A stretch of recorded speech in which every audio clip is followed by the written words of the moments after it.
Sports Talk Mississippi, Michael Borky with you, and our next guest is a Super Bowl champion, a highly accomplished NFL and college football player, accolades off the field as well, but I'm going to introduce him.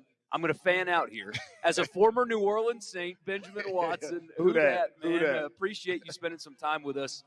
And let's start there. I'm a Saints fan.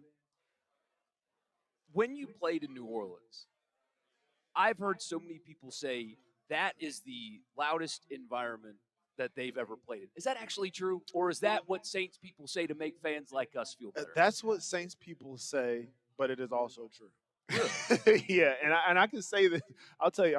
You probably remember this game very vividly. 2009, I was playing with the Patriots, and we came down there on. I think it was a Monday Night Football game. It was the year the Saints won the Super Bowl, and it was probably the loudest game I think I've ever been a part of. I've been to some loud stadiums. Seattle is a very loud stadium. Kansas City is loud. There are several of them in the NFL, but when New Orleans gets going in a night game with a lot on the line, there is nothing better than being in the Superdome. That's why I enjoy playing there so much, because the passion of the fans, whether it was a day game or a night game, just the passion of the fans, the way that the city embraces the team. It's the only place, I'll tell you this, it's the only place I've played on 4 teams, where when we returned from an away game, whether it was midnight, 2 in the morning, 5 in the afternoon, whether it was raining, wasn't ever snowing, whether it was blazing hot, there were people at the airport welcoming us back to New Orleans. That's the only place I've ever played where that happened. That's so cool. And I tell people that story because just to highlight the fact that New Orleans, Louisiana people are different. Yeah. That fan base is special. So I've always wondered this as well. For a guy that's played in multiple places in the NFL, are you a fan of one team? Do you like them all? Do you root for them all? Like, how do you choose that when you've played in different places? Well, like what I always did was I just rooted for people that I knew. And when you play for a certain amount of time, you end up knowing guys in different places. Now, I might not cheer for your team if you play for the Steelers. I want you to do well, but I might not cheer for you. But I do kind of have especially now, me and my wife have 7 kids, and my oldest daughters are like, hey, I can't wait for football season to start. We have this like family pick 'em during the year where we pick the games, and most of my kids are involved, and they're excited about football coming. But we always kind of cheer a little more for the teams that I played on because, honestly, their birth cities are some of those teams as well. We had 3 kids while we were living in New Orleans, 3 in Cleveland, and 1 in New England. So it's special for the family. I would love to talk NFL football the whole time, but we are at SEC Media Days. You're now at the SEC Network as an analyst. So it's Mississippi State Day. Let's start there. Unique circumstance, unfortunately, a unique circumstance for Mississippi State. First-year head coach, promoted from defensive coordinator after Mike Leach's passing. What's the biggest challenge for Zach Arnett, not only becoming a head coach for the first time, but taking over such a unique situation like that? It's always difficult when you take over for a legend. And you see this happen a lot of times when coaches in the sporting profession are taking over for someone who is such a storied person or who had a kind of a larger-than-life personality. And the temptation there is to sometimes be somebody that you're not. And what I think we've seen from Arnett already is that he's going to be who he is. The great thing, I think, is his relationship with Coach Leach before and the fact that he's been a part of the program. This isn't a guy that's coming in from the outside. And so there's this continuity there. I think another big challenge that he has is changing that offense. I mean, he's already said that he's going to – they've added your position now. I know. Like, wow, there's a tight end. I mean, he's changing to a pro-style offense. He brought in a new offensive coordinator from App State. Going to be more run heavy, I think, this year than they have been in the past, which in watching them has been one of the axes I've had to grind with them is like run the football. Yeah. Like you got to be able to run the football sometimes, and it seems like he's realizing he's going to do that. So it's going to be a challenge there as he tries to emphasize that with a team that has not been centered on running the football and has not recruited players that we're going to be there to run the football. So that's going to be a difficult change for him. But I think it's going to be for the better of Mississippi State. SEC Network analyst, former Saint Benjamin Watson on your radio right now. So Georgia's here, your alma mater, back-to-back national championships, but they lost a bunch. And now they recruit so well, and a lot of people here think, that doesn't matter because they lose the entire Eagles defense. and Exactly. replace them with 5 stars. Is it really that simple though? The Is it Philadelphia Bulldogs. seriously? But Uh, is it really that simple where you just out with these great players and these 5 stars are just going to be the same? Is it really that simple? 7 years of top recruiting classes.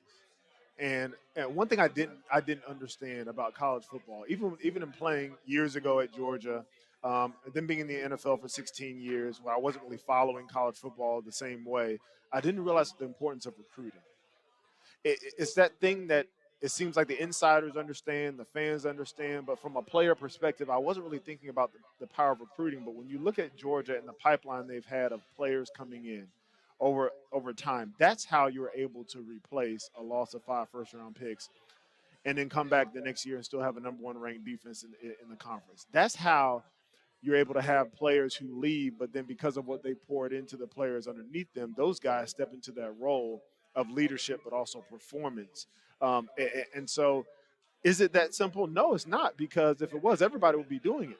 But when you look at these dynasty type programs like in Alabama and Nick Saban, it was the recruiting. It was, yes, his coaching. It was the competition at practice. It was all those sorts of things. But they were able to land these highly touted prospects and develop them. That's what you've seen Georgia be able to do over the last several years since Kirby Smart has been there, especially on the defensive side of the ball. All of us here are very likely going to pick Georgia to win the East. Not so much in the West, though. It feels like for the first time, and I know Alabama doesn't win the West every year. Yeah, they're not going to be the favorite. I don't think anyway, based on talking to people. Well, maybe not talking, but I swear I've seen them as the favorite, according to some polls. Oh, I'm sure somebody will. But I mean, we're sitting next to the Baton Rouge people, so maybe that's that might be our why. problem. But is LSU prepared to make that kind of a run where they run through the West as good as the West is this year and upset Nick Saban again and get back to the SEC championship, or do you expect Alabama to rebound from a down year where they won 11 games? I expect Alabama to rebound, but I also expect LSU to win the West. But I'll tell you this: the challenging part about what LSU is doing this year, the good part is the fact that they have a returning quarterback. It's Brian Kelly's second year. The culture has been established. There's no surprises. They understand what the SEC schedule looks like. These guys have played a tough schedule. They went to the SEC championship last year. They lost to Georgia, but they were there. They have a hunger still to come back and play there. But the most difficult thing, and where maturity sets in, is if players are able to play at a top level when everybody's expecting them to, or when everybody is trying to prevent them from because they're a known commodity. And that's what LSU is going to face this year. It's a coveted position to be in because it means you've been successful. The question I have is, will they be able to handle that positive pressure? Because it's one thing to play when nobody's expecting you to be good. It's another thing when everybody's expecting you to win and you go out and do it. That's what Alabama has done for several years. That's what Georgia has done over the last couple of years. And transitioning to Ole Miss, of course, we cover Ole Miss as well, even though they're not here today. They'll be here Thursday. Quinshon Judkins is a guy that I think might experience a similar thing where last year Zach Evans was the guy at Ole Miss, and then here's this true freshman, this kind of under-recruited true freshman that took the league by storm. Nobody's going to be surprised by Quinshon Judkins anymore, though. He'll have a target on his back, and does that change things? Well, for a running back, for him, watching him, led the league in broken tackles, strong runner, powerful, quick. I think he may run for more yards without Zach Evans, without having to split time. The only issue is going to be his health. How healthy does he stay? And then at the quarterback position, how does Lane Kiffin with the passing game open up things for his running back? I know Lane wants to throw the ball more than he did last year. Last year, Ole Miss was a heavy run offense, led the SEC in rushing. I think he wants to be more balanced this year, and that's why he brought in a little bit of quarterback competition with Jackson Dart. But I think for Quinshon, look, the sky's the limit for him. I wouldn't be surprised to see him run for as much, if not more yards than he did last year. That's Benjamin Watson, all-around good guy, NFL legend, Saints legend as well. I just wanted to call you anyway. I think you're a legend. Anybody that plays for a Saints is a legend for me, Who dat, so I'm baby? a little bit biased. But thank you so much for your time, man. I appreciate it. Thank you. We'll be right